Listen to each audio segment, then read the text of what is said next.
The Method X was one of the most advanced products on the market to create better parts, faster parts, lighter parts through the use of prototyping or some of the advanced materials that MakerBot offers.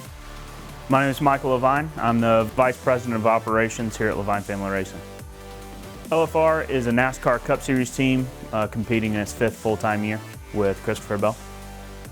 We've used 3D printing for a handful of different reasons, from end product use on the race cars to rapid prototyping.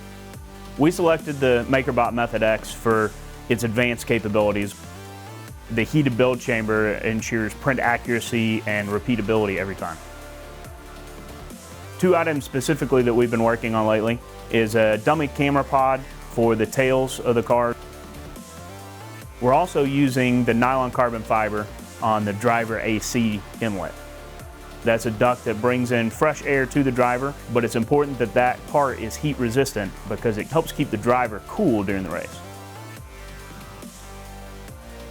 We've been very happy with our partnership with MakerBot. Have been helping us get up and running and get quality parts on race cars.